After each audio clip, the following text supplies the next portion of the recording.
Hari kedua, Wu Cheng, di depan aula utama, banyak pelayan juga memandang ke langit. Di paviliun yang menjulang tinggi, ki pertempuran merah yang kuat membubung ke langit. Ki pertempuran itu bagaikan matahari yang cemerlang, memancarkan fluktuasi yang sangat panas, bahkan udaranya terasa sangat panas. Selamat atas kepergian, semoga Anda sukses kembali. Banyak suara datang dari bawah. Ki pertempuran merah meraung, bagaikan awan api. Di atas awan api itu, sesosok ramping berdiri dengan tangan di belakang punggungnya. Dengan tatapan menghina, ia mengabaikan banyak orang yang melihatnya pergi. Ia hanya mengalihkan pandangannya ke sebuah ruangan di kedalaman mansion. Setelah beberapa saat, dia menarik pandangannya, tidak lagi ragu-ragu, dan menghilang ke langit di tengah semua perhatian. Kota Raja Pedang, di bawah puncak yang sepi bagaikan bilah pisau. Sesosok berjalan keluar dari gunung selangkah demi selangkah. Semakin dekat, ia menyadari sosok itu adalah seorang pemuda berjubah abu-abu. Namun, ada kain hitam yang melilit matanya, ada aura menakutkan di kain. Di belakangnya terdapat pedang hitam. Pedang hitam itu sederhana, seolah tak memiliki bagian depan, tetapi memancarkan energi pedang yang luar biasa. Batu-batu di tanah tempat ia berjalan semuanya retak, dan retakannya sehalus cermin. Dia mengangkat kepalanya, matanya yang tertutup kain hitam tampak tertuju ke tempat yang jauh. Tanah reruntuhan, dia bergumam, suaranya sangat serak. Aku butuh lawan sejati untuk mengasah pedangku. Jianci itu dan Wu Huan dari Wu Cheng itu seharusnya menjadi lawan yang baik. Mendengar kata-kata itu di mulutnya, pedang hitam di belakangnya bergetar sedikit, seolah-olah dia tidak sabar untuk bersaing dengan tokoh-tokoh teratas di antara rekan-rekannya. Kota 10.000 binatang, mengaum. Terdengarlah suara binatang buas yang memekakkan telinga dari arah kota, kemudian seluruh penduduk kota melihat seekor binatang besar bersayap mengepakkan sayapnya dan melayang ke udara. Di atas makhluk bersayap itu, seorang gadis muda yang anggun duduk berlutut. Rambut hijaunya yang panjang dan matanya yang lincah memancarkan kelincahan dan penampilan yang unik.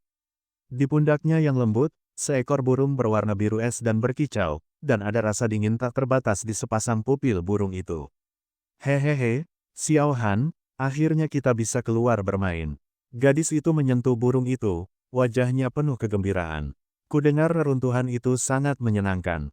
Aku pernah bertemu banyak orang hebat. Hehe, tak ada satupun orang seangkatan di kota 10.000 binatang buas yang bisa mengalahkan kita. Kuharap mereka tidak terlalu membosankan. Ayo pergi. Gadis itu berteriak keras, dan binatang bersayap itu mengeluarkan raungan rendah. Sayapnya bergetar, kecepatannya meningkat. Bum bum bum. Di suatu kota, seorang pria botak berlari keluar dari tembok kota, dan sebuah tombak panjang di belakangnya. Keberuntungan besar adalah milikku. Kepala botak itu berteriak dan menghilang seperti hantu, tampaknya bergegas menuju reruntuhan. Ledakan. Di lapangan seni bela diri. Ki pertempuran yang dahsyat meledak, menyebabkan puluhan sosok terlempar terbalik karena malu. Hehehe, kalian terlalu lemah. Membosankan, membosankan, katakan pada ayahku, aku akan pergi ke reruntuhan, membosankan tinggal di sini. Di tengah kekacauan itu, hanya ada satu sosok yang berdiri di lapangan. Seperti kera ganas, ia menyeringai dan menertawakan kerumunan, lalu tanpa ragu, menghentakkan telapak kakinya, dan sosoknya melesat ke langit. Setelah beberapa lompatan, ia menghilang. Melihat kepergiannya, semua orang itu menghela napas lega, lalu bersorak-sorai. Monster ini akhirnya pergi. Akhirnya, aku tidak perlu menderita lagi karenanya. Orang-orang yang pergi ke reruntuhan itu mungkin akan sial. Begitu mereka terjerat oleh orang gila ini, mereka akan tamat. Di sebelah utara Qingcheng, ada keluarga bersalju. Nona, waktunya telah tiba. Tuan meminta saya untuk memberitahu Anda bahwa Anda boleh pergi. Di luar paviliun wewangian, terdengar suara hati-hati seorang pelayan. Di dalam paviliun dupa, di atas tempat tidur empuk, tubuh seputih salju terbungkus selimut tipis. Mendengar suara itu, orang yang ada di dalam selimut itu langsung duduk. Selimutnya pun terlepas, dan tiba-tiba menampakkan tubuh halus, dengan rambut panjang yang menjuntai di depannya. Masuk, dia mengangkat wajah mungilnya, hanya untuk melihat bahwa wajah mungilnya sangat menawan. Seorang pelayan dengan hati-hati mendorong pintu dan masuk, melihat orang di tempat tidur. Pembantu itu memasuki ruangan, mengambilkan pakaiannya, dan menunggunya berpakaian. Rok hitam panjang menutupi tubuhnya yang ramping. Hehe, terima kasih, Xiaobi. Katakan pada ayahku, saat aku keluar nanti, aku pasti akan menemukan menantu yang cocok, gadis iblis kecil itu menyeringai. Nona, Tuan berkata bahwa kita harus memperoleh keberuntungan. Pelayan itu mengingatkan, keberuntungan macam apa yang lebih baik daripada menemukan suami yang baik. Wanita dengan rok warna-warni itu berkedip dan terkikik. Oke, ayo berangkat. Namun, ia tak banyak tertawa. Ia melambaikan tangan kecilnya dan menggerakkan tubuhnya yang ramping, hanya untuk melihat sosoknya muncul dan menghilang sesekali. Setelah beberapa tarikan napas, ia menghilang di kejauhan. Pelayan itu melihat gerakannya yang seperti hantu dan tak dapat menahan diri untuk kagum. Keterampilan gerak Nona termasuk yang terbaik di antara rekan-rekan di benua Swanling. Ini adalah tempat suram tempat tulang-tulang terkubur. Tulang-tulang putih menumpuk di pegunungan. Tiba-tiba, sebuah suara datang dari gunung, dan saya melihat sekelompok orang berjalan keluar. Langkah kaki para pejalan kaki itu kaku, tubuh mereka membiru, dan mata mereka kosong. Ketika mereka mengamati dengan saksama, mereka mendapati bahwa mereka tidak memiliki sedikit pun vitalitas. Seperti mayat hidup, mereka membawa tandu besar di pundak mereka. Tandu itu berwarna putih, namun di atasnya terdapat gambar wajah-wajah hantu yang berlumuran darah, memancarkan suasana menyeramkan dan mencekam. Angin mendung bersiul, dan tirai putih pun digulung.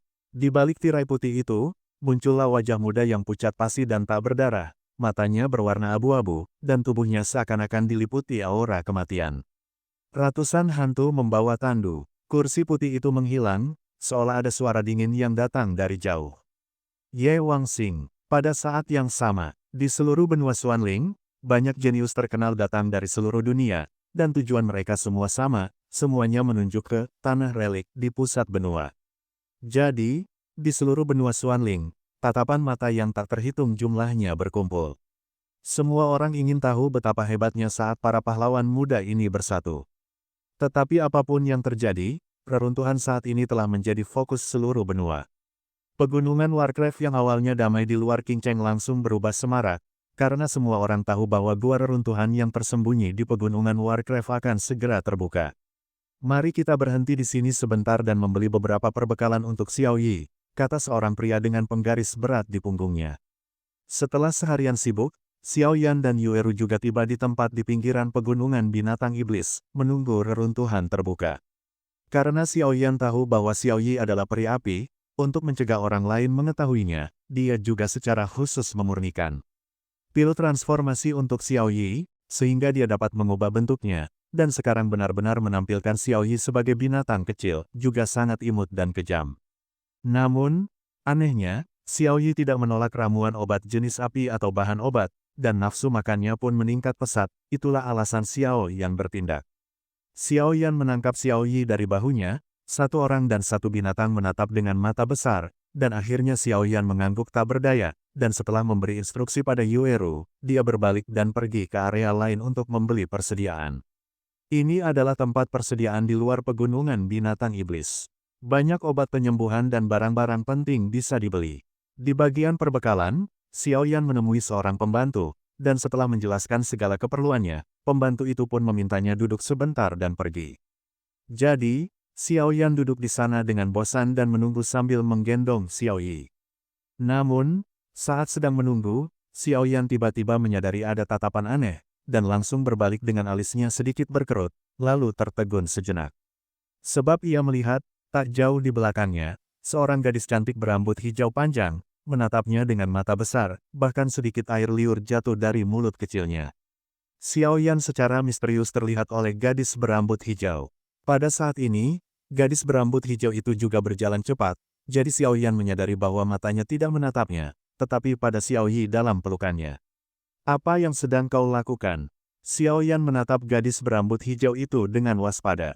Gadis berambut hijau itu menyeka air liur dari sudut mulutnya, mata hitam dan putihnya memancarkan emosi yang sangat membara. Dia menatap Xiao Yi, dan suaranya yang lembut membuat orang menggigil. Adik kecil, jual binatang kecil ini kepadaku. Berapapun uangnya, berapapun harganya, saya bersedia. Membeli Xiao Yi. Xiao Yan sedikit mengernyit, lalu berkata dengan tegas. Tidak dijual. Xiao Yan menggelengkan kepalanya dan menolak dengan tegas.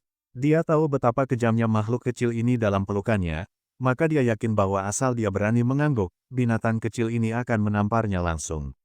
Melihat penolakan Xiao Yan, gadis berambut hijau itu sedikit cemas dan buru-buru berkata, "Adik kecil, jual saja padaku, aku akan memberimu 5 juta koin emas.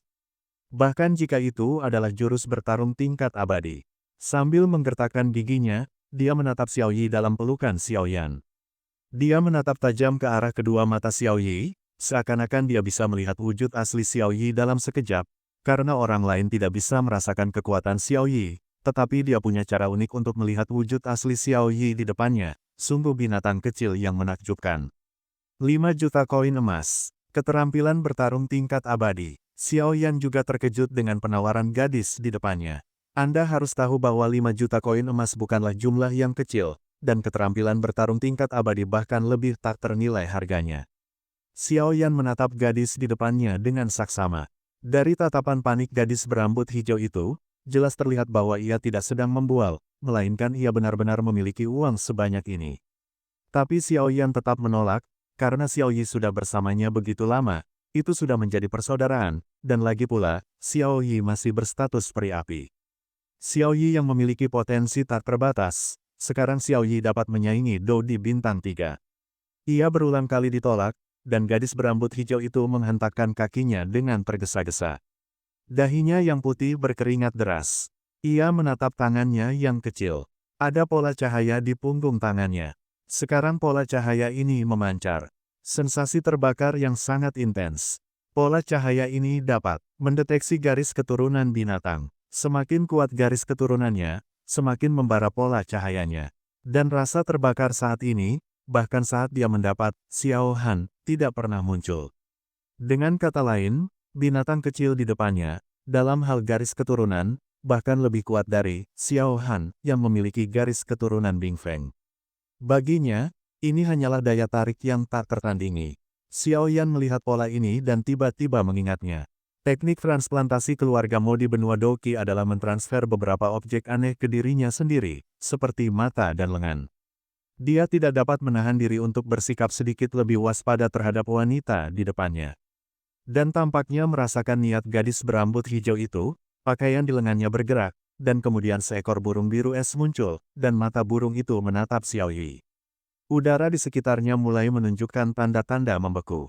Dan ketika burung biru es itu muncul, mata Xiao Yan tiba-tiba membeku, jelas menyadari ancaman yang sangat kuat, dan dia segera menatap burung biru es itu dengan ekspresi serius. Gadis ini bahkan lebih sulit.